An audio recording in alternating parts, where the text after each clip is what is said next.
President Biden is responding to calls to boost U.S. oil production by reselling leases for drilling on public land. The move is aimed at lowering gas prices, but it also breaks a campaign promise, angering climate activists. ABC's Faith Abubey joins me live now to talk more about this.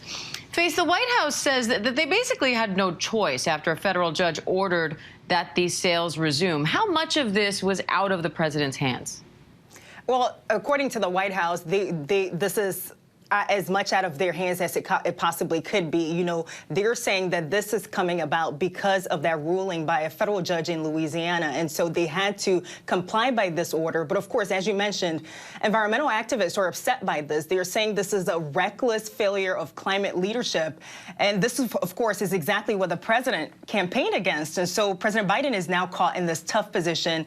When he came into office, he tried to fulfill this campaign promise and signed an executive order pausing the sale of new leases. But now this reversal, again, the administration is saying that they have to comply by this because of this order from this federal judge in Louisiana. But of course, starting today, this lease, the sale of the leases are happening again. The federal government once again selling these leases for oil and gas development on public lands.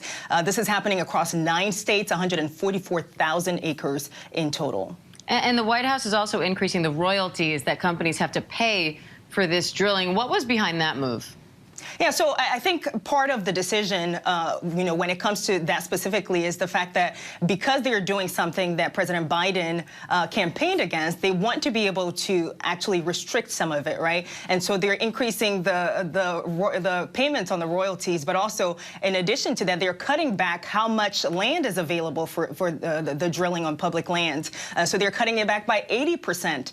Climate activists, of course, are still upset by this. Progressive Democrats are upset by this.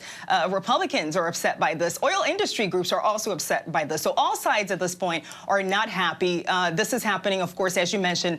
There's a lot of pressure on President Biden as gas prices soar for several reasons, including the war in Ukraine. The administration right now is hoping that it'll be able to boost oil production with this move and bring gas prices down. They're walking this fine line here to keep all sides happy, but we're expecting to hear more about this decision coming up later on this afternoon during the White House press briefing. And Faith, the ultimate goal here is to lower gas prices. So how long will it take before Americans start to see those benefits from these lease sales?